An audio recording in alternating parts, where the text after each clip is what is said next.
ସୂର୍ଯ୍ୟକୁମାର ଯାଦବଙ୍କ ହାତରୁ ଟି-20 ଅଧିନାୟକତ୍ୱ ଯିବା ପଛରେ ଷଡ଼ଯନ୍ତ୍ର। ପଦ ଯିବା ପଛର 3 ଅସଲ କାରଣ। ତେବେ ସୂଚନା ଅନୁସାରେ 3 ମାସ ପୂର୍ବେ ଟି-20 ବିଶ୍ୱକପ୍ରେ ଭାରତକୁ ବିଜୟୀ କରାଇଥିବା ଅଧିନାୟକଙ୍କ ଅଧିନାୟକତ୍ୱ କାଢ଼ି ନିଆଯାଇଛି। ସୂର୍ଯ୍ୟକୁମାର ଯାଦବ ଆଉ ଭାରତୀୟ ଟି-20 ଦଳର ଅଧିନାୟକ ନୁହନ୍ତି। ତାଙ୍କ ସ୍ଥାନରେ ଶ୍ରେୟସ ଆୟରଙ୍କୁ ନିଆଯାଇଛି। ହେଲେ ଏହାକୁ ନେଇ ସରକାରୀ ଘୋଷଣା ଏପର୍ଯ୍ୟନ୍ତ ବାକି ଅଛି। ମାର୍ଚ୍ଚ 2026ରେ ସୂର୍ଯ୍ୟଙ୍କ ଅଧିନାୟକତ୍ୱରେ ଟିମ୍ ଇଣ୍ଡିଆ ଘରୋଇ ମାଟିରେ ଏହାର ଟି-20 ବିଶ୍ୱକପ୍ ଟାଇଟଲ ରକ୍ଷା କରି ଇତିହାସ ସୃଷ୍ଟି କରିଥିଲା। ତାପରେ କ'ଣ ପାଇଁ 35 ବର୍ଷୀୟ ମୁମ୍ବାଇ ବ୍ୟାଟ୍ସମ୍ୟାନ୍ ତାଙ୍କର ଅଧିନାୟକତ୍ୱ ହରାଇଲେ ଏବଂ ଏବେ ଦଳରୁ ବାହାର ହେବାର ବିପଦର ସମ୍ମୁଖୀନ ହେଲେ? ଏହା ସୂର୍ଯ୍ୟଙ୍କ ବିରୁଦ୍ଧରେ ଷଡ଼ଯନ୍ତ୍ର କି ଅନ୍ୟ କିଛି? ଆସନ୍ତୁ ଏହାକୁ ଜାଣିବା। ପ୍ରକୃତରେ ଏସବୁ ହଠାତ୍ ହୋଇନଥିଲା। ସୂର୍ଯ୍ୟକୁମାର ଯାଦବଙ୍କୁ ଅଧିନାୟକତ୍ୱରୁ ହଟାଇବା ପାଇଁ ପ୍ରୟାସ ବହୁତ ଦିନ ଧରି ଚାଲିଥିଲା।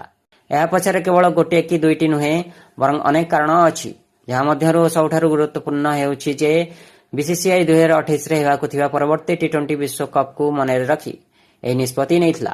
ସୂର୍ଯ୍ୟକୁମାର ଯାଦବଙ୍କ ବର୍ଦ୍ଧିତ ବୟସ ଏବଂ ତାଙ୍କ ଖେଳ ସ୍ତରରେ ଏକ ଗୁରୁତ୍ୱପୂର୍ଣ୍ଣ ହ୍ରାସ ତାଙ୍କୁ ବିଦାୟ ଦେଇଥିଲା।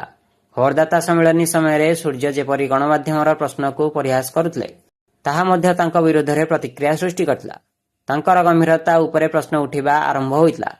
ଏଠାରେ ଏହା ବୁଝିବା ଜରୁରୀ ଯେ ଅଧିନାୟକ ସୂର୍ଯ୍ୟଙ୍କୁ ନେଇ କାହାର କୌଣସି ଅଭିଯୋଗ ବା ସମସ୍ୟା ନାହିଁ। କିନ୍ତୁ ବ୍ୟାଟ୍ସମ୍ୟାନ୍ ସୂର୍ଯ୍ୟଙ୍କ ଯୋଗୁଁ ସମସ୍ତେ ଚିନ୍ତିତ ହୋଇପଡ଼ିଛନ୍ତି।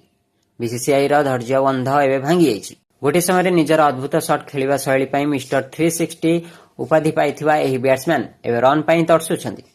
ସୂର୍ଯ୍ୟକୁମାର ଯାଦବଙ୍କ ଅଧିନାୟକତ୍ୱରେ ଭାରତ ବିଶ୍ୱକପ୍ ନିଶ୍ଚୟ ଜିତିଛି, କିନ୍ତୁ ସେହି ଟୁର୍ଣ୍ଣାମେଣ୍ଟ 9ଟି ପାରିରେ ତାଙ୍କ ବ୍ୟାଟ୍ରୁ 136.2 ଷ୍ଟ୍ରାଇକ୍ ରେଟ୍ରେ ମାତ୍ର 24 ରନ୍ ଆସିଥିଲା। ଆମେରିକା ବିପକ୍ଷ ପ୍ରଥମ ମ୍ୟାଚ୍ରେ ଅର୍ଦ୍ଧଶତକୁ ଛାଡ଼ିଦେଲେ ସେ ସମ୍ପୂର୍ଣ୍ଣ ସିଜିନ୍ରେ ଫ୍ଲପ୍ ରହିଥିଲେ। ଏପଟେ ସୋସିଆଲ ମିଡିଆରେ ପ୍ରଶଂସକମାନେ ଚାପ ପକାଉଥିଲେ ଯେ ସୂର୍ଯ୍ୟକୁମାର ଯାଦବଙ୍କୁ ଦଳ କାହିଁକି ବାଛୁଛି, ତାଙ୍କୁ ବାହାର କରାଯାଉ ଏବଂ ନିଜ ସୁଯୋଗକୁ ଅପେକ୍ଷା କରିଥିବା ଅନ୍ୟ ଖେଳାଳିମାନଙ୍କୁ ସୁଯୋଗ ଦିଆଯାଉ। ବ୍ୟୁରୋ ରିପୋର୍ଟ, ନବୀକରଣ ଟିଭି।